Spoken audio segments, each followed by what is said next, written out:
The dinner rush at the Monarch hits like a tidal wave every Friday night, and tonight is no exception. My feet ache in the cheap non-slip shoes I bought at a discount store 3 months ago, the left one splitting at the seam near my pinky toe. I can feel every step against the polished marble floor as I weave between tables of Chicago's elite, balancing a tray of dirty dishes that probably cost more than my monthly rent. Table 12 needs water, Marcus hisses as I pass the service station, his eyes darting toward the kitchen where Chef Laurent is already shouting at someone. And Table 7 wants to speak to a manager about their steak temperature. I nod, setting down my tray and grabbing a fresh pitcher of water, ice cubes clinking against crystal. Table 12. The corner booth. The one that's been occupied by 4 men in suits for the past hour, their conversation too quiet for the usual business dinner, their body language too tense for friends catching up. I noticed them when they arrived, the way the shortest one scanned the entire room before sitting, the way none of them have their backs to the door. Old habits die hard. 2 years since I fled Phoenix with nothing but a duffel bag and a new name, and I still catalog exits, still notice who watches doorways, still feel my pulse quicken when someone moves too fast in my peripheral vision. Jason taught me that. Not intentionally, he taught me a lot of things I never wanted to learn. I approached Table 12 with my practiced smile, the one that says, I'm pleasant but forgettable, competent but invisible. Invisibility is survival in this line of work. Invisible girls don't get harassed by drunk businessmen. Invisible girls don't get questions about work visas or background checks. Invisible girls keep their jobs at upscale restaurants where a single night of tips can mean the difference between making rent or spending another week in my car. Gentlemen, can I refill your water? I ask, my voice light and professional. The shortest one, dark hair graying at the temples, expensive watch that catches the light, glances up at me. His eyes are the color of cold steel, assessing me in half a second before dismissing me entirely. Please. I pour carefully, keeping my hand steady despite the fatigue making my muscles tremble. 12-hour shift today. Another 8-hour at the coffee shop starts at 6 tomorrow morning. Sleep is a luxury I can't afford when I'm still $400 short on rent and my landlord has started leaving notes under my door that feel more like threats than reminders. CTA number 1, if you're enjoying this story so far, don't forget to hit the like button and subscribe. Drop a comment telling me where in the world you're watching from, I love hearing from you. As I finish pouring, a fragment of their conversation drifts to me. 2300 hours. The shipment arrives at the North Dock. The speaker, a younger man with a scar bisecting his left eyebrow, cuts himself off when he realizes I'm still standing there. I keep my expression neutral, finishing my task and stepping back. Is there anything else I can get for you? We're fine. Steel Eye's voice has an edge now, a warning. I retreat, my heart beating faster than it should. Shipments. North Dock. The kind of conversation that happens in back rooms and parking garages, not at tables in restaurants where people pay $40 for a steak. But the Monarch caters to a specific clientele, and after 6 months working here, I've learned not to hear too much, not to remember too much, not to ask questions. Marcus catches my arm as I pass. Table 18 just sat. 4 top. VIP. My stomach sinks. VIPs mean higher expectations, more scrutiny, and the constant fear that I'll make a mistake that costs me this job. But VIPs also mean better tips, and I need every dollar I can get. Got it. I grab menus and head toward table 18, located in the center of the dining room beneath the massive crystal chandelier that management is so proud of. 3 men are already seated, but the 4th chair remains empty, a leather jacket draped over its back as if holding the space for someone important. The 3 men look like they walked out of a magazine spread about power and wealth. Tailored suits, the kind where you can't see the price tag because if you have to ask, you can't afford it. Hair styled with the perfect amount of casual sophistication. Watches that cost more than I'll make in 5 years. But it's their presence that dominates the space around them, the way other diners glance over then quickly look away, the way our manager Derek appeared out of nowhere to personally seat them, the way the air itself seems to change when you step into their orbit. Good evening, gentlemen. Welcome to the Monarch. I set the menus down with practiced grace. Can I start you with something to drink while you wait for your fourth? The one facing me smiles, and it's the kind of smile that probably makes most women's knees weak. Dark eyes, strong jaw, the easy confidence of someone who's never been told no. Bourbon. Neat. Top shelf, dealer's choice. Same, says the second, barely glancing up from his phone. The third, older than the other two with silver threading through his black hair, studies me with an intensity that makes my skin prickle. Macallan. 25 year. And tell Derek that Luca will be here in 5 minutes. Luca. The name hangs in the air like a bell being rung, though I don't know why it should mean anything to me. I nod, committing the order to memory. Of course. I'll have those right out. As I turn to leave, the front door opens, and the entire energy of the restaurant shifts. Conversations don't stop exactly, but they quiet, the volume dropping by several decibels. I glance over my shoulder, curiosity getting the better of my usual caution. The man who enters moves like he owns not just the room but the entire building, possibly the entire city block. Tall, easily 6'2", with the kind of build that comes from regular gym sessions and the confidence that comes from never doubting your place in the world. Dark hair swept back from a face that's all sharp angles and strong lines, Roman nose, defined jaw, high cheekbones. He's wearing all black, black suit, black shirt, black tie, the monochrome broken only by the silver watch on his wrist and the gold ring on his right hand. But it's his eyes that root me in place for half a second too long. Dark, almost black in the restaurant's golden lighting, scanning the room with the systematic precision of someone who's always calculating angles, always assessing threats, always 3 moves ahead. Those eyes pass over me, and even though I'm no one, nothing, just another waitress in a sea of service staff, I feel the weight of that gaze like a physical touch. Then he's past me, moving toward table 18 where the 3 men are already standing to greet him. I shake off whatever that moment was, exhaustion making me see things that aren't there, and head to the bar. 3 bourbons, dealer's choice, and 1 Macallan 25, I tell Jackson, our bartender, who whistles low. Table 18. Yeah. Who are they? Jackson's expression becomes carefully neutral as he reaches for the top shelf bottles. Nobody you want to know, Maya. Just smile, be professional, and don't listen too close to their conversation. Section 2, The Fateful Encounter. I deliver the drinks with steady hands despite the warning thrumming through my veins. Whatever danger Jackson was hinting at, I've learned to navigate worse. Phoenix taught me about danger. Jason taught me about predators who smile while they hurt you. These men, whoever they are just customers. Rich, powerful customers who leave big tips if I do my job right and don't make waves. Gentlemen, your drinks. I set them down in front of each man, saving the Macallan for the man who must be Luca. Up close, he's even more imposing, not because of his size, though he's certainly built like someone who could break a person in half if he chose to, but because of the absolute stillness he possesses.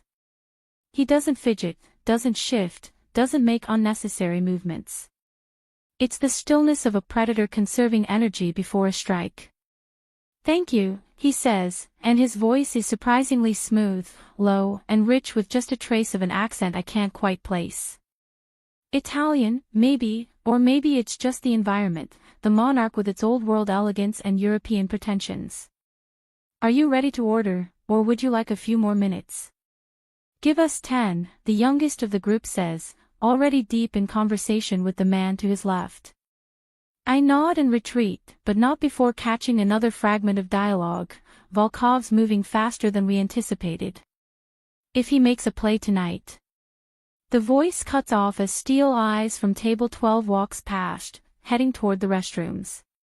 The man called Luca watches him go, his expression unreadable but his posture shifting almost imperceptibly, shoulders tensing beneath that perfect suit jacket.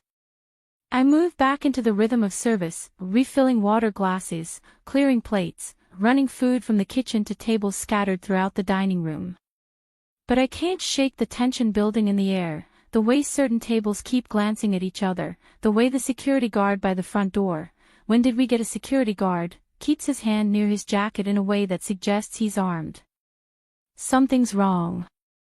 The knowledge sits in my gut like a stone, the same instinct that told me to pack my bags and leave Phoenix in the middle of the night when Jason's mood shifted from angry to cold, from violent to calculating. That instinct saved my life once. I've learned to trust it. I'm carrying a tray of entrees for table 9 when I see it. Not directly. Not obviously. But the window on the east wall, the one that overlooks the street, catches a reflection, just a flicker of movement on the rooftop across the way. My eyes track to it automatically, that hypervigilance I can't turn off even when I want to, and for just a fraction of a second, I see the silhouette. The shape of a man prone against the roofline. The distinctive elongated shadow of a rifle with a scope. My blood turns to ice. The angle of the rifle. The trajectory. It's pointed directly at the center of the dining room. At table 18. At Luca. Time slows down the way it did that last night in Phoenix, when I saw Jason's hand reaching for the kitchen knife and knew, absolutely knew, that this time would be different, this time would be the last time if I didn't move. My brain makes calculations faster than conscious thought, distance to table 18, 8 steps, angle of potential shot, clear through the window, people in the line of fire, at least a dozen. I don't think. I just move. My foot catches, I make a catch, on the edge of a chair leg.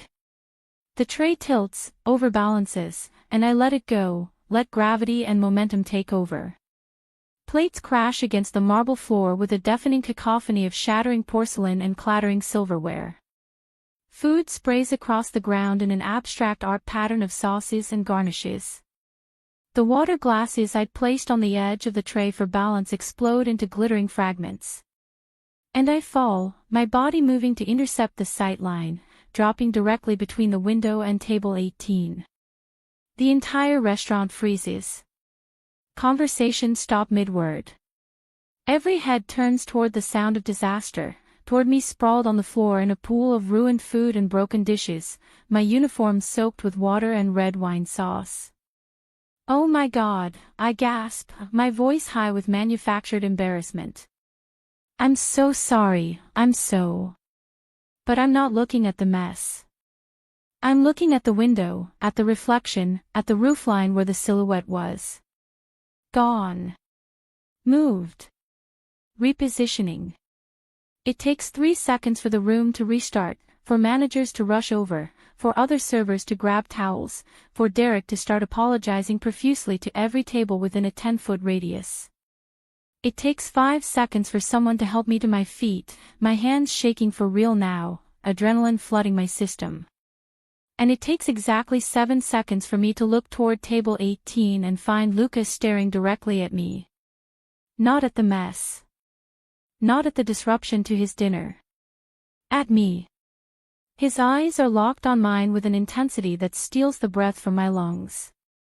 He's not moving, not speaking, but I can see his mind working, processing, calculating. One hand has moved inside his jacket, not drawing a weapon, just resting there, ready. The 3 men with him have shifted their positions, I realize, creating a protective barrier with their bodies while maintaining the appearance of casual dining. They know. At least some of them know what I just did, even if they don't know how I knew to do it. Derek is at my elbow, his face red with mortification and anger.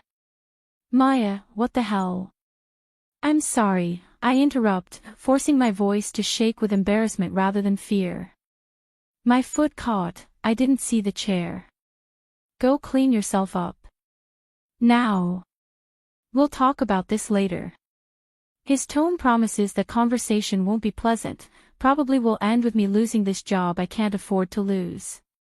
I nod, keeping my head down as I hurry toward the back hallway that leads to the employee area. My hands are still trembling, my heart hammering against my ribs. Did I really see what I thought I saw? Or am I so paranoid, so damaged from Phoenix, that I'm seeing threats where none exist, creating danger out of shadows and reflections? The employee bathroom is empty, thank God. I lean against the sink, staring at my reflection in the mirror. My face is pale beneath the light brown skin tone I inherited from my mother, my dark eyes too wide, my breathing too fast. The black shirt and slacks of my uniform are ruined, soaked through with wine sauce and water, clinging to my skin. I turn on the faucet and splash cold water on my face, trying to center myself, trying to think. If there was a sniper, and that's still a big if, Maya, don't jump to conclusions, then I just inserted myself into something dangerous, something that could get me killed if the wrong people think I saw too much, know too much, matter too much. I should leave. Clock out early, claim illness or injury from the fall, and never come back. Start over somewhere new, again, like I've done twice before. New city, new name, new life where no one knows me and no one asks questions. But where would I go? I have $217 in my checking account. My car barely runs. I don't have money for first and last month's rent in a new place, don't have contacts in another city, don't have the energy to rebuild from zero again. The bathroom door opens. I spin around, my back hitting the sink, every muscle tensing for fight or flight. It's not Derek. It's not Marcus or any of the other staff. It's Luca. He fills the doorway, his presence overwhelming in the small bathroom, and for a moment we just stare at each other. He's closed the door behind him, I realize. We're alone. The sounds of the restaurant are muffled, distant. My pulse pounds in my ears so loudly I'm sure he can hear it. You saw him, he says. Not a question. A statement of fact, delivered in that smooth, low voice that somehow makes the words feel like a blade drawn from a sheath. I could lie. Should lie. Shake my head, play dumb, insist I don't know what he's talking about. But those dark eyes are locked on mine, and I can see the calculation behind them, the assessment. He's deciding right now what to do with me, how much of a liability I am, whether I'm a threat or an asset or just collateral damage. So I tell the truth, because lies only work if the person you're lying to is stupid, and this man is anything but. The roofline, I whisper, my voice barely audible. Across the street. East side. Prone position with what looked like a rifle, scope mounted. The angle was, I stop myself, realizing I'm giving too much detail, revealing too much training that a waitress shouldn't have. But Jason was former military before he became my nightmare. He taught me things during the good months, before everything went dark. How to spot a threat. How to read body language. How to survive when survival seemed impossible. Some lessons stick even when you want to forget them. Luca takes one step closer. Not threatening, exactly, but not casual either. Why did you interfere? The question catches me off guard. I swallow hard, searching for an answer that makes sense, but all I can find is the truth. I don't know. I saw it, and I moved. I didn't think. You didn't think, he repeats, and something that might be amusement flickers across his face for just a moment before disappearing back into that mask of control. You risked your life, because that's what you did, understand, without thinking. I didn't risk anything. I dropped a tray. It was an accident. But even as I say it, I know he doesn't believe me, and honestly, I'm not sure I believe myself. He studies me for a long moment, and I feel like I'm being catalogued, every detail of me filed away in some mental database. What's your name? Maya. Maya Torres. The lie comes automatically. Maya Torres doesn't exist in any meaningful way, no credit history, no social media, no past that follows her. Maya Torres is whoever I need her to be. Maya Torres, he says, tasting the name, and I wonder if he knows it's fake, if he can sense the same way I can sense danger, that there's something off about me, something running and hiding beneath the surface. I'm Luca Moretti.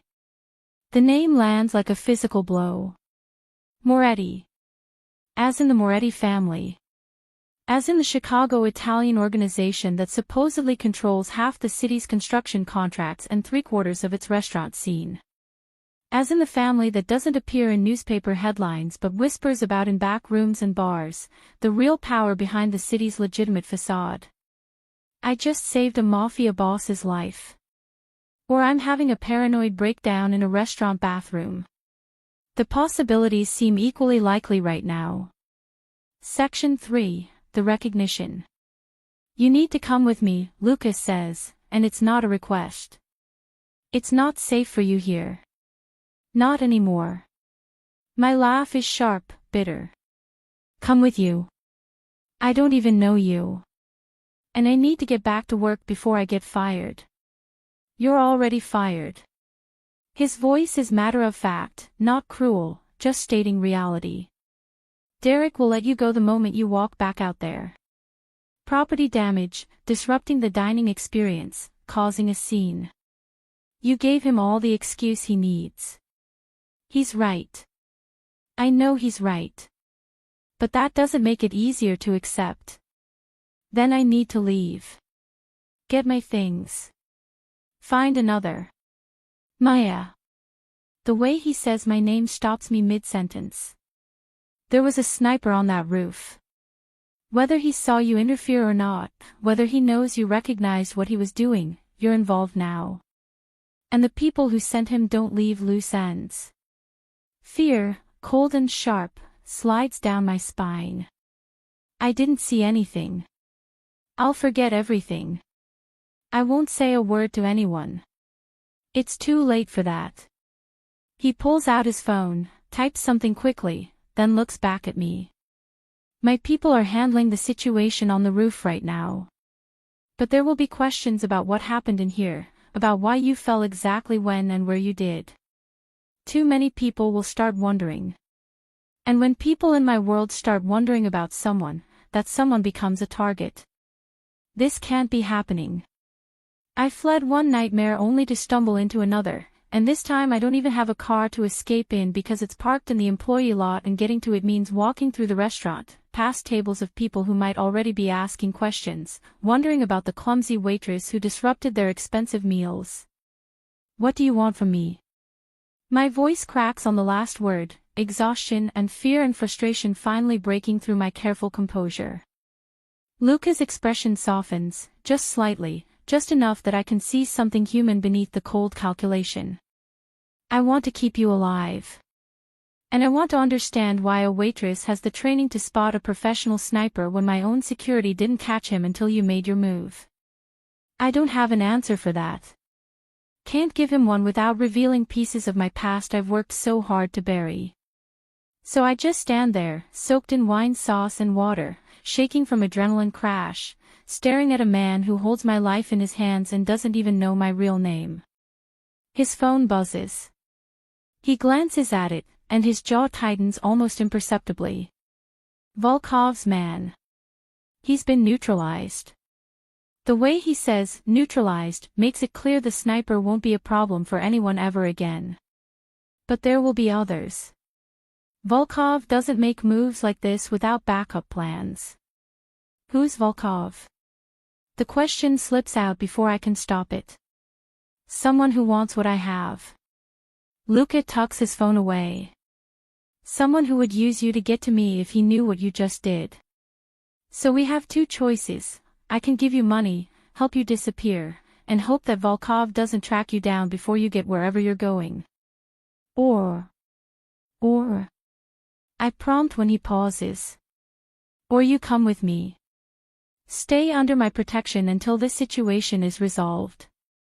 Then, when it's safe, I'll help you restart anywhere you want to go. New city, new identity if that's what you need, enough money that you won't have to work as a waitress in a place like this ever again. It sounds too good to be true. Which means it probably is. And what do you get out of this arrangement? A ghost of a smile touches his lips. Answers. About who you really are and why you have skills that don't match your story. And maybe, he pauses, choosing his words carefully, someone on my side who sees things others miss. That's valuable in my line of work. Your line of work being organized crime. I don't say it as a question. My line of work being survival in a world where power is the only currency that matters. He extends his hand, palm up, offering rather than demanding. What's it going to be, Maya Torres? Trust me, or take your chances on your own. I stare at his outstretched hand, at the gold ring on his right finger that catches the fluorescent bathroom light. This is insane. I know it's insane. Going with him means entering a world I've spent my entire adult life trying to avoid, a world of violence and danger and moral compromises I'm not sure I can make. But staying means hoping I can outrun whatever's coming, hoping that Volkov's people don't find me, hoping that I can build yet another new life with no money and no prospects and no one to help me. Some choices aren't really choices at all. I place my hand in his, feeling the warmth of his palm against mine, the strength in his fingers as they close gently around my hand. How do I know you won't hurt me? His dark eyes hold mine, and for just a moment, I see something unexpected in them, recognition, maybe, or understanding.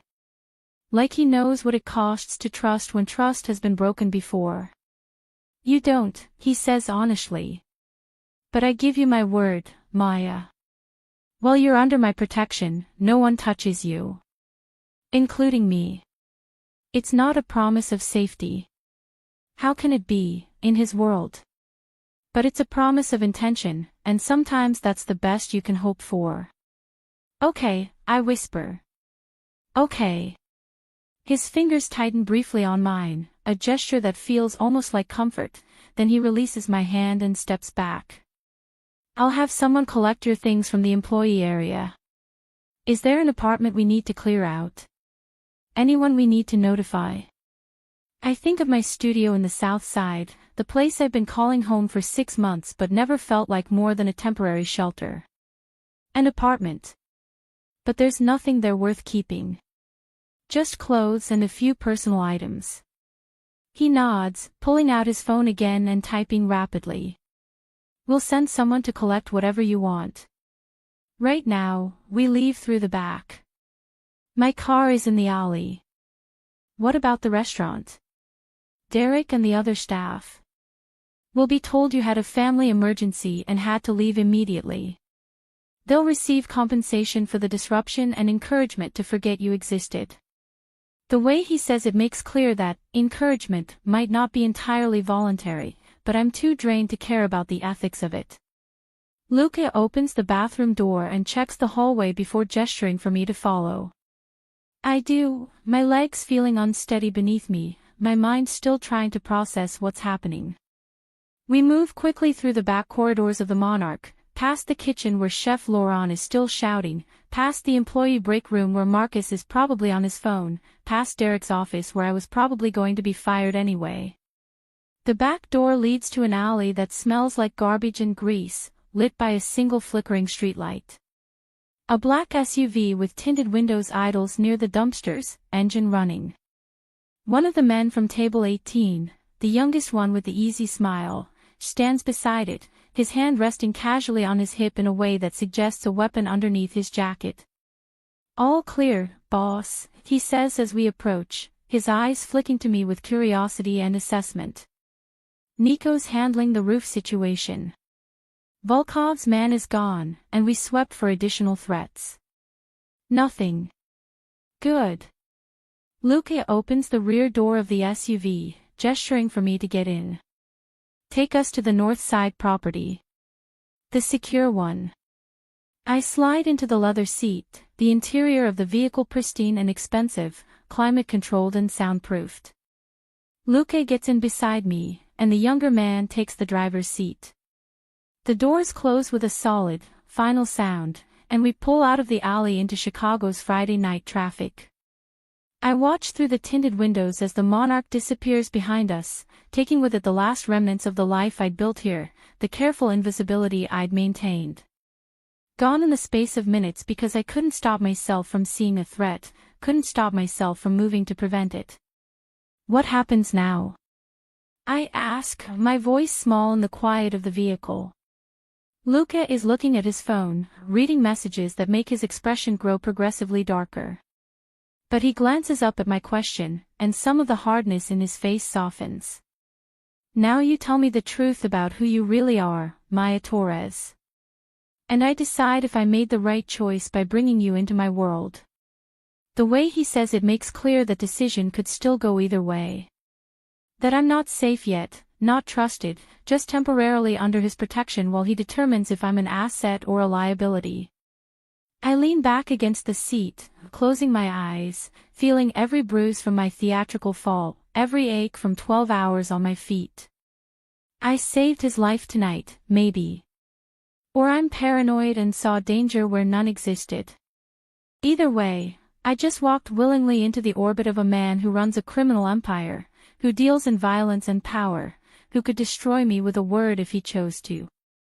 But when I open my eyes and find him watching me, those dark eyes sharp and assessing but not unkind, I realize something that terrifies me more than any threat from Volkov or consequence of my actions. Some part of me, the part that's been running and hiding for 2 years, the part that's exhausted from always being invisible, always being afraid, feels the strangest sense of relief. Like maybe, for the first time since Phoenix, I've found somewhere that might actually be safe. Even if that somewhere is in the hands of the most dangerous man I've ever met. The North Side property turns out to be a penthouse that occupies the entire top floor of a building in the Gold Coast, the kind of place I've walked past 100 times and never imagined I'd see the inside of. We enter through an underground garage, passing through 2 separate security checkpoints with armed guards who nod respectfully to Luca and I me with barely concealed curiosity. The private elevator requires both a key card and a fingerprint scan. As we ascend, I catch my reflection in the mirrored walls, wine-stained uniform, hair falling out of its ponytail, mascara smudged beneath my eyes. I look exactly like what I am, a waitress who just had the worst night of her life. Luca, by contrast, looks like he could walk into a board meeting or a photo shoot without changing a thing. Not a hair out of place, suit still immaculate, expression calm and controlled. Only the slight tension in his jaw and the way his hand keeps moving to his phone suggest anything unusual happened tonight. The elevator doors open directly into the penthouse, and I have to physically stop myself from gasping. Floor-to-ceiling windows overlook Lake Michigan, the water black and infinite beneath the night sky. The space is massive. Open-concept living area that flows into a kitchen with marble countertops and professional-grade appliances, a dining table that could seat 12, hallways leading to what I assume are bedrooms and bathrooms. The furniture is modern but warm, leather and wood and soft fabrics in shades of cream and charcoal. Art hangs on the walls, real art that probably costs more than I've made in my entire life. This isn't just where Luca lives. This is a statement of power, of wealth, of the vast distance between his world and mine. Elena, Luca calls out, and a woman emerges from one of the hallways. She's in her 50s, maybe, with silver-streaked dark hair pulled back in a neat bun, wearing slacks and a cardigan that suggests staff but not servant. Her eyes take me in with a single efficient sweep, and I see her catalog everything, the ruined uniform, the exhaustion, the fear I'm trying to hide. This is Maya, Luca says. She'll be staying here for the foreseeable future. Can you show her to the guest suite and find her something clean to wear? Elena nods, her expression neutral but not unkind. Of course. This way, dear. I glance at Luca, suddenly uncertain about following a stranger deeper into this unfamiliar space, but he's already moving toward what looks like a home office, phone to his ear, speaking in rapid Italian. The younger man from the car, the driver, has taken up a position near the elevator, his casual stance not quite hiding the alertness in his posture.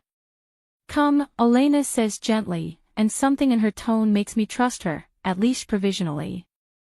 "You look like you could use a hot shower and some food." She leads me down a hallway lined with more art, past several closed doors, to a room at the far end. When she opens it, I find myself in a space that's bigger than my entire studio apartment. King-size bed with a cream duvet, another set of floor-to-ceiling windows overlooking the city, a sitting area with a couch and television, and a bathroom visible through an open door that gleams with white marble and chrome fixtures. "The shower has excellent water pressure," Elena says, moving to a closet and pulling out towels so thick and soft they look like they belong in a luxury hotel. "I'll bring you some clothes. We're probably close to the same size." She pauses, studying me more carefully. "Have you eaten?" My stomach chooses that moment to growl, reminding me that I haven't had anything except coffee since my break at 2 this afternoon. "Not recently." "I'll make you a plate. Take your time in the shower." She sets the towels on the bathroom counter, then turns back to me with an expression that's almost maternal. "You're safe here, you know.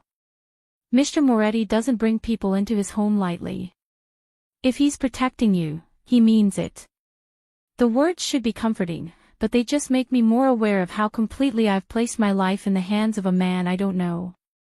"How long have you worked for him?" 15 years. Elena's smile is fond. "Since he was a young man trying to prove himself. He's demanding, and his world is not always easy, but he's fair. And he takes care of his people." She leaves before I can ask what she means by his people, closing the door quietly behind her. I stand in the middle of the room for a long moment, trying to process everything that's happened in the last hour. This morning, my biggest worry was making rent. Now I'm standing in a mobster's penthouse, wearing ruined clothes, hiding from a Russian crime lord who may or may not want me dead. The shower is everything Elena promised and more. I stand under water so hot it turns my skin pink, washing away the wine sauce and the fierce sweat and the physical memory of the restaurant. But I can't wash away the image of that silhouette on the roofline, or the weight of Luca's dark eyes studying me, or the certainty that my life just changed in ways I can't begin to understand. When I finally emerge, wrapped in a towel that's softer than anything I've ever owned, I find clothes laid out on the bed, black leggings, an oversized cashmere sweater in deep gray, thick socks, and, I feel my face heat, a set of expensive-looking undergarments with the tags still attached. Elena guessed my size perfectly. I dress quickly, running my fingers through my wet hair, and find a tray waiting on the sitting room table. Pasta with what smells like fresh basil and tomatoes, crusty bread still warm, a glass of red wine, and a small dish of tiramisu. My stomach growls again, louder this time, and I realize I'm absolutely starving. I'm halfway through the pasta, which is better than anything we served at the Monarch, when a knock sounds at the door. "Come in," I call, expecting Elena. It's Luca.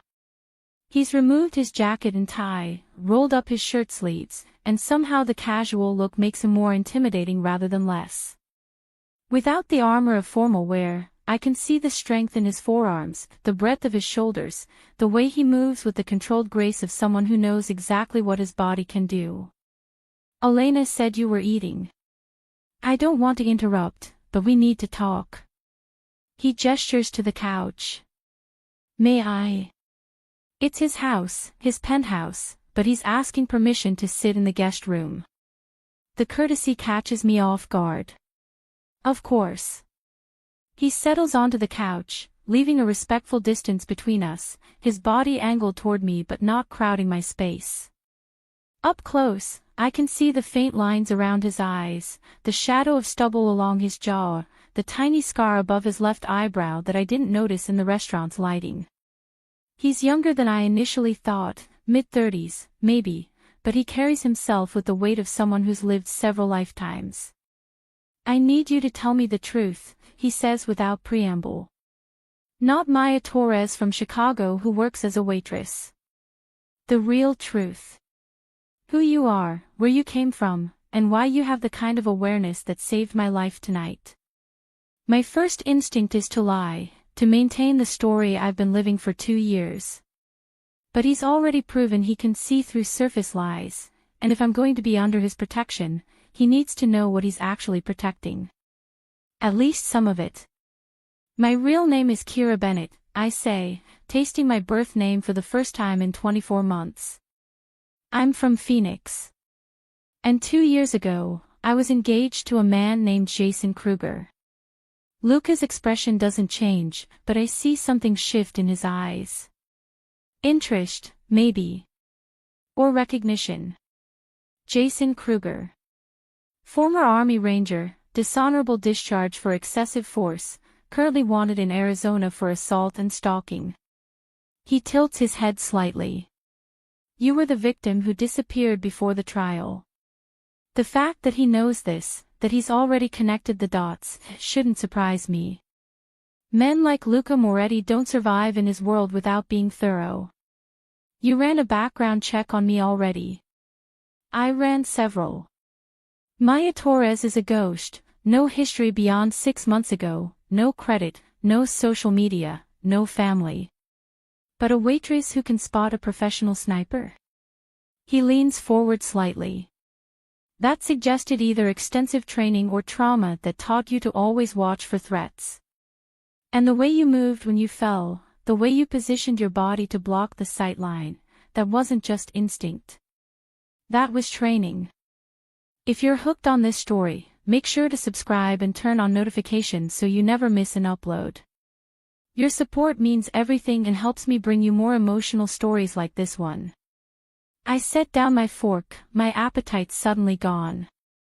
Jason was Special Forces before the discharge. When we first started dating, he was different. Charming. Protective. He taught me things, self-defense, situational awareness, how to read people and environments. He said he wanted me to be safe. I laugh, the sound bitter. Turns out what he really wanted was to control me. The training was just another way to keep me dependent on him. And when you tried to leave, he broke my wrist. Told me if I ever tried again, he'd kill me and make it look like an accident. My hand unconsciously moves to my left wrist, where the bone healed crooked because I was too afraid to go to a hospital. So I waited. Planned. And one night when he was passed out drunk, I took the money he kept hidden in the apartment, got in my car, and drove. I didn't stop until I hit Chicago.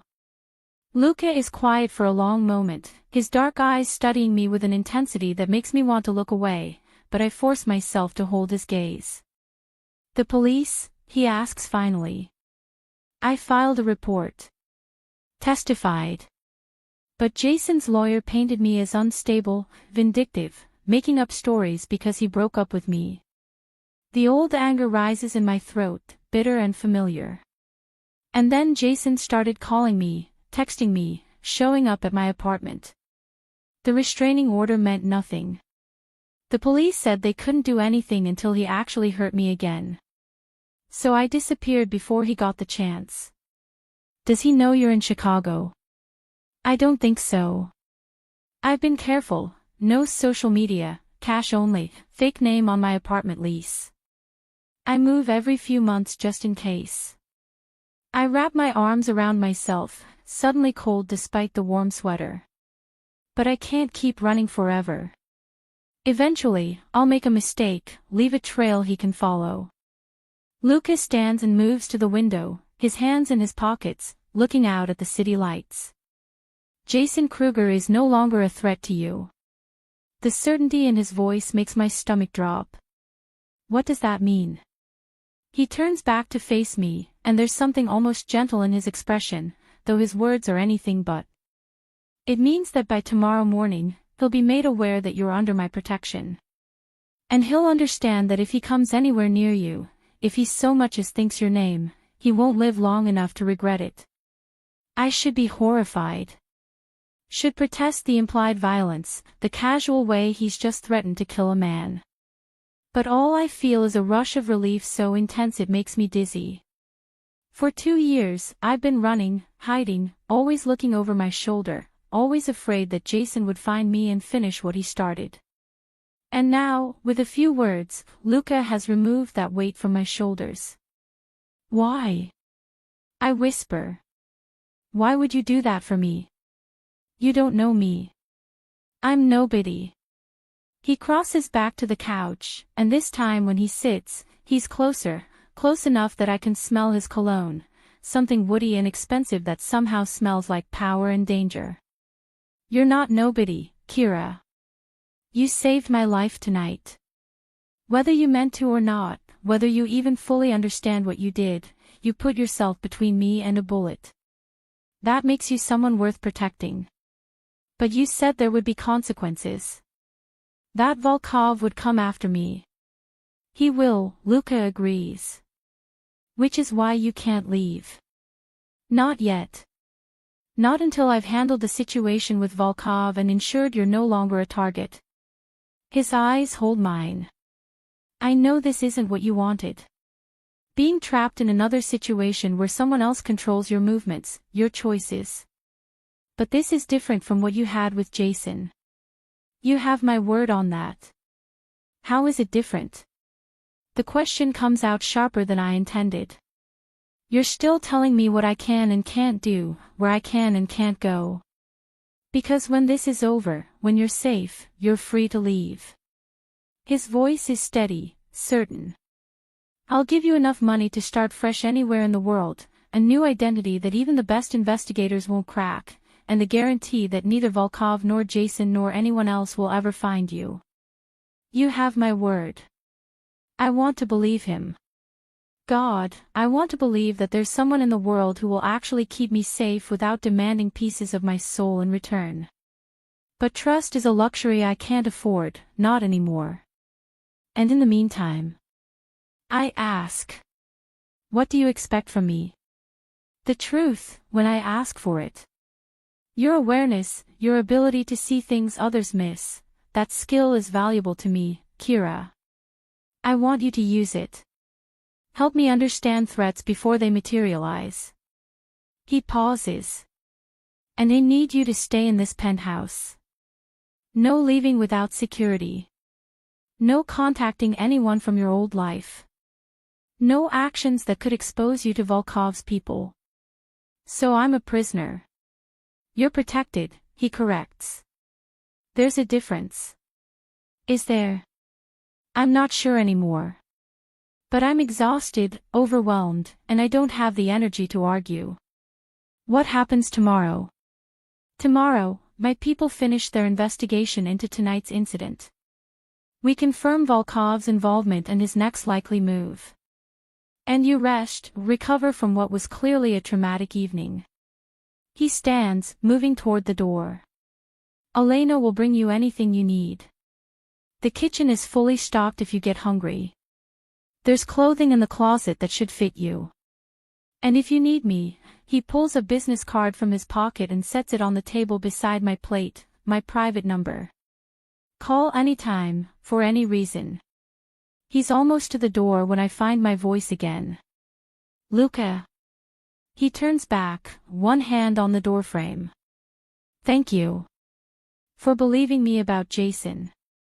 For not thinking I'm crazy or paranoid. Something softens in his expression, just for a moment. I've learned to trust my instincts about people, Kira. And my instincts tell me you're not crazy. You're a survivor. There's a difference. He leaves, closing the door quietly behind him, and I'm alone with my cold pasta and racing thoughts. I should be terrified. Should be planning my escape, figuring out how to get away from yet another man who wants to control my life. But instead, I find myself thinking about the way Luca looked at me when I told him about Jason, the quiet fury that flickered in his eyes, the absolute certainty in his voice when he promised I'd be safe. For the first time in 2 years, I let myself believe it might actually be true. Section 5, The Glimpse Behind the Mask. I don't sleep well. The bed is too soft, the room too quiet, and every time I close my eyes I see that silhouette on the roofline, the shape of the rifle, the moment I chose to fall and change everything. By the time pale morning light filters through the windows, I've been awake for an hour, staring at the ceiling and trying to make sense of my new reality. Elena finds me in the kitchen at 7, already on my second cup of coffee, wearing the same clothes from last night because I haven't worked up the courage to explore the closet full of expensive garments that aren't mine. She doesn't comment on my obvious exhaustion, just sets about making breakfast with the efficient grace of someone who's done this 1,000 times. Mr. Moretti had an early meeting, she says, cracking eggs into a pan. He asked me to tell you he'll be back by noon and would like to speak with you then. What kind of meeting? The question is automatic, born from too many years of monitoring Jason's schedule to predict his moods. Elena glances at me, and I see understanding in her eyes.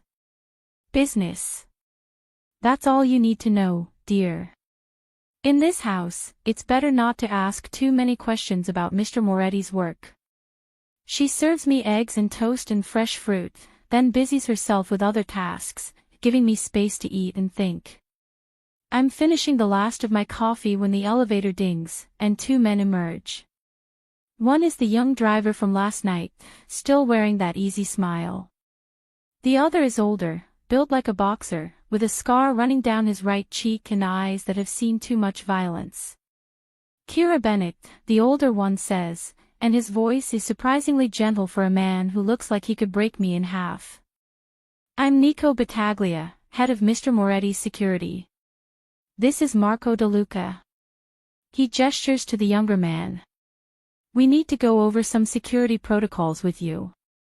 I set down my coffee cup, suddenly on edge. What kind of protocols? Marco pulls out a tablet, swiping through screens. Standard procedure for anyone under the boss's protection. We need your biometrics for the security system, photos for identification purposes, and a complete schedule of your movements. My movements?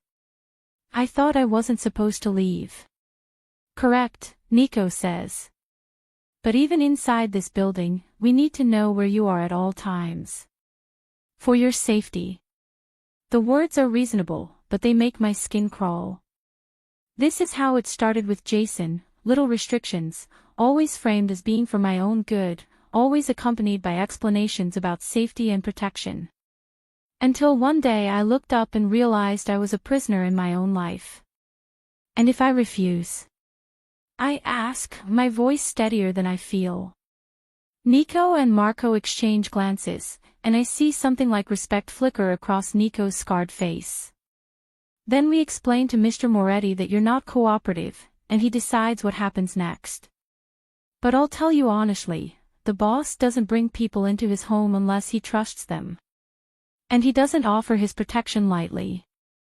Whatever your history is, whatever you're running from, he's trying to help. By controlling my every movement. By keeping you alive. Nico's voice is flat, matter of fact. Volkov put a contract on you the moment his sniper reported what happened last night. $300,000 for anyone who brings him proof you're dead. Right now, there are at least a dozen people in Chicago trying to figure out who you are and where to find you. So yes, we need to know where you are at all times. Because if we don't, you die. The words land like physical blows, driving home the reality I've been trying to avoid. This isn't Jason's paranoid control. This is actual danger, actual threats, actual people who want me dead because I made a choice in a split second that changed everything. I nod, my throat tight. Okay. What do you need? The next hour is spent submitting to their protocols, fingerprint scans, retinal scans, photographs from multiple angles, answering questions about my height, weight, identifying marks. They're professional, efficient, and surprisingly respectful of my boundaries when I flinch at unexpected movements or sudden touches. Nico notices, I realize, and makes sure to announce what he's about to do before he does it, giving me time to prepare. Previous trauma, he asks quietly while Marco is uploading my information to their system. I consider lying, but what's the point? Abusive ex. He liked to surprise me with violence. Nico nods, no judgment in his expression. We'll make sure the staff is briefed. No sudden movements, always announce ourselves before entering a room. Standard protocol for residents with PTSD. The fact that they have standard protocol for this tells me more about Luca's world than any amount of questioning would. This is a place where trauma is expected, where violence is common enough that they have systems in place to manage its aftermath. When they finish, Nico hands me a phone, not the basic model Elena gave me last night, but something sleek and expensive. Your new phone. Secure, encrypted, untraceable. Mr. Moretti's number is programmed in. So is mine, Marco's, and Elena's. If you need anything, call. If there's an emergency, press the red button on the side and we'll have people at your location within minutes. What if I'm at this location? You're already here. Then we lock down the penthouse and eliminate any threats before they reach you. He says it so casually, like he's discussing what to have for lunch rather than killing people to protect me. They leave, and I'm alone with Elena again, the phone heavy in my hand, the weight of my new reality settling on my shoulders like a lead blanket. I drift to the windows, looking out at Lake Michigan sparkling in the morning sun. From up here, the city looks peaceful, beautiful, nothing like the dangerous place Nico described where a dozen people are hunting me. It's a lot to take in, isn't it? Elena's voice comes from behind me, gentle and understanding. I don't know how to do this, I admit, my voice barely above a whisper. I don't know how to be someone who needs this level of protection. I don't know how to live in this world. You learn, she says simply. One day at a time. And you trust that Mr. Moretti knows what he's doing. She moves to stand beside me at the window. He's protected people before. Some stayed long-term, became part of his organization. Others left when it was safe, started new lives. But all of them survived, and that's what matters. I turn to look at her. Has anyone he protected ever gotten hurt? Elena's expression grows sad. Once. A long time ago. Someone he cared about, someone he thought was safe. Volkov got to her anyway. She touches my arm gently. That's why he's so careful now. Why the protocols exist, why Nico is so thorough. He won't let it happen again. Before I can ask more questions, the elevator dings again. This time it's Luca, and he's not alone. A woman walks beside him, maybe 40, wearing a business suit and carrying a leather briefcase. She has the bearing of someone used to being in charge, her dark hair pulled back in a severe bun, her makeup perfect, her expression all business. But it's Luca who captures my attention. In the morning light, wearing a different suit, this one charcoal gray with a crisp white shirt, he looks somehow both more dangerous and more human than he did last night. There are shadows under his eyes that suggest he didn't sleep either, and when his gaze finds me standing by the window, something in his expression softens almost imperceptibly. Kira, he says, my real name sounding different in his voice than it ever did in Jason's.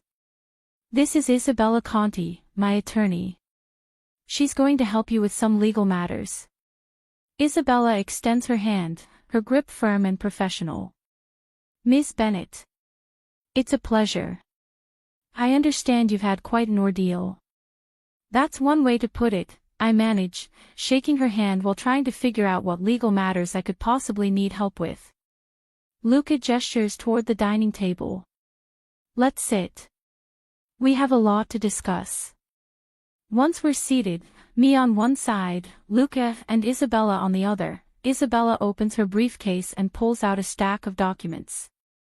First, the restraining order against Jason Kruger. It was filed in Arizona and isn't enforceable here in Illinois.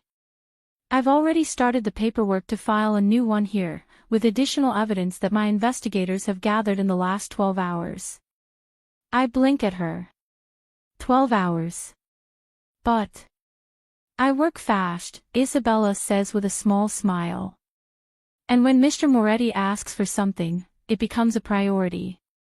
She slides several photos across the table. These are from Jason's current apartment in Phoenix. As you can see, he has photos of you covering one wall. Screenshots of your social media from before you disappeared. A map of cities in the Southwest with certain areas circled. Our assessment is that he's been actively searching for you and is likely getting close to Chicago. My blood runs cold as I look at the photos. The wall of my face, my old life, evidence of his obsession captured in stark detail. How did you get these? Better not to ask, Luca says quietly. What matters is that we now have documentation of stalking behavior that will support the restraining order. And I've had a conversation with some associates in Phoenix who've made it very clear to Jason that his search ends now. What kind of conversation? I ask, though I'm not sure I want to know the answer.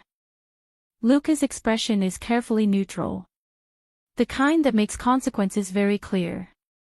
He won't bother you again, Kira. You have my word. Isabella clears her throat, redirecting the conversation. Second matter. Your legal identity. Maya Torres doesn't exist in any meaningful way, and Kira Bennett is potentially compromised if Jason has been searching for you. I'm prepared to create a new identity for you, complete documentation, social security number, bank accounts, everything you need to start fresh. But I thought I couldn't leave, I say, confused. That I had to stay here until the Volkov situation was resolved. You do, Luca confirms. But when that time comes, you'll need to be ready. Isabella's work takes time, and I want you to have options when you're free to leave. The phrase, when you're free to leave, echoes in my mind. He keeps saying it, keeps reinforcing that this is temporary, that I'm not a prisoner. But the surveillance, the protocols, the restrictions, they all feel like a cage, no matter how gilded. Third matter, Isabella continues, pulling out another set of documents. The monarch is claiming you owe them for property damage from last night. Broken dishes, wasted food, disruption to their dining service. They're threatening to sue for approximately $15,000. My stomach drops. $15,000 might as well be $15 million. I could never pay that. But it was an accident. It wasn't, Luca interrupts. And they know it. Derek saw you position yourself between the window and my table. He's asking questions, making noise, threatening to go to the police with his suspicions. Which is why, he slides a paper across to me, I've purchased the Monarch as of this morning. Derek has been terminated, the lawsuit has been dropped, and the incident has been scrubbed from all records. I stare at the paper, at the sale agreement showing Luca Moretti as the new owner of the restaurant where I worked. You bought the entire restaurant. I bought a convenient legitimate business that happens to have excellent books and an excellent location, he corrects. The fact that it solves your legal problems is just a bonus. And Derek? Found a new job in Milwaukee. He'll be much happier there. The way Luca says it makes clear that Derek didn't have much choice in the relocation. Isabella packs up her documents. I'll file the restraining order today and begin work on your new identity. In the meantime, if you need anything, legal advice, documentation, any assistance, call me directly. She hands me a business card. Day or night. She leaves, and suddenly it's just Luca and me, sitting across from each other at his dining table, the morning sun streaming through the windows, the city spreading out below us. He looks tired, I realize, the kind of exhaustion that comes from carrying too much responsibility for too long. You didn't have to buy the restaurant, I say finally. Or hire lawyers. Or any of this. Yes, I did. His voice is firm. You saved my life, Kira. That creates an obligation, a debt I take seriously. And when the debt is paid? When Volkov is dealt with and I'm safe. What then? He leans back in his chair, studying me with those dark, intense eyes. Then you decide. Stay or go. Become part of this world or leave it behind. Your choice, always your choice. You make it sound simple. It's not, he admits. Nothing about this world is simple. But I mean what I say. When this is over, you're free. I want to believe him. Want to trust that unlike Jason, unlike every other person who's promised me safety and delivered control, Luca actually means what he says. But trust is a luxury I can't afford. Not yet. Maybe not ever. We drift into sleep tangled together, the morning sun warm on our faces, the sounds of Chicago waking up below us. When I wake hours later, he's still asleep, his face relaxed in a way I've never seen while he's awake, some of the hard lines smoothed by rest and peace. I slip out of bed carefully, not wanting to wake him, and find Elena in the kitchen preparing lunch. She takes one look at my face and smiles, warm and knowing. You're staying, she says. Not a question. I'm staying. The words feel right, certain, like a decision that was inevitable from the moment I fell in that restaurant. Good. Elena sets a cup of coffee in front of me. He needs someone like you. Someone who sees him clearly, who isn't afraid of his power but also isn't afraid to challenge him. Someone who reminds him there's more to life than violence and control. Over the next few weeks, I settle into my new life with the ease that surprises me. Isabella finalizes my new identity, Kira Moretti, the last name both a protection and a declaration. Luca integrates me into his organization gradually, discovering that my pattern recognition, my ability to see connections others miss, is valuable in ways beyond spotting snipers. I sit in on meetings, review security footage, analyze reports, and slowly become someone his people recognize as having his ear, his trust, his protection. Jason gets a visit from some of Luca's associates in Phoenix. Whatever they say to him, whatever they show him, it's enough. I never hear from him again, and when Isabella shows me the updated restraining order, permanent, enforceable, backed by the kind of power that doesn't come from courts, I cry with relief. The Monarch, now owned by one of Luca's shell companies, thrives under new management. I visit sometimes, sitting in the dining room where this all began, remembering the woman I was that night, scared, running, invisible. I'm none of those things anymore. 6 months after that first fall, Luca takes me back to that same restaurant. We sit at table 18, the one where he was supposed to die, and he pulls out a small velvet box. I'm not good at this, he says, his confidence cracking just slightly, showing me the man beneath the boss. At normal romantic gestures, at doing things the right way. But I know what I want, Kira. And what I want is you, every day, for the rest of my life. However long or short that life might be. The ring is beautiful, a sapphire surrounded by diamonds, dark and blue and absolutely perfect. I slip it onto my finger, feeling the weight of it, the promise of it. Yes, I say simply, because what else is there to say? This dangerous, complicated, morally gray man saved me in ways that have nothing to do with bullets and threats. He saw me when I was invisible, kept me safe when I was vulnerable, and gave me a choice when everyone else in my life had only given me demands. We marry quietly 3 months later, no big ceremony, just us and his closest people in a judge's office downtown. I wear a simple white dress, he wears his customary black suit, and when we say our vows, they're not the standard promises.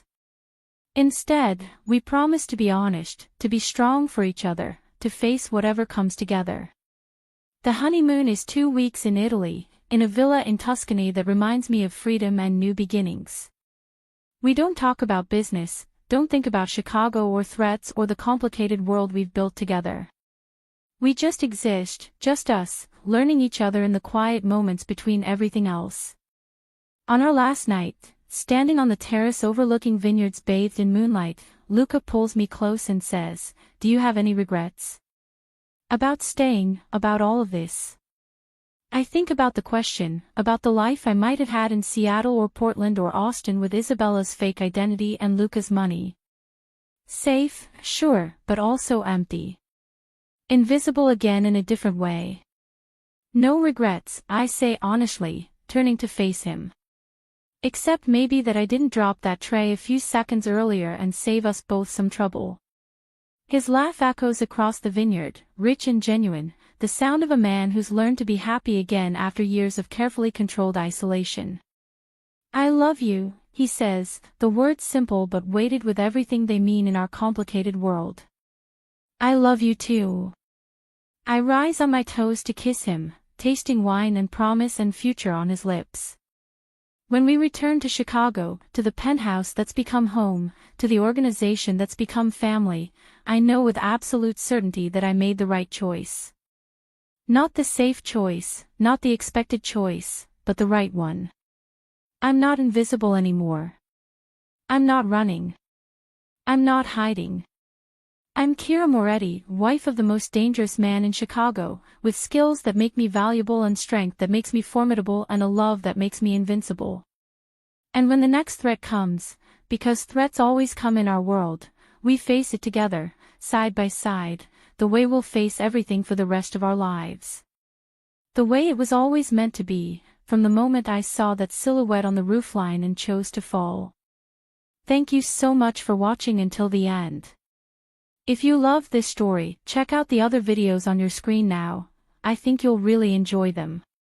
And don't forget to subscribe if you haven't already. See you in the next story.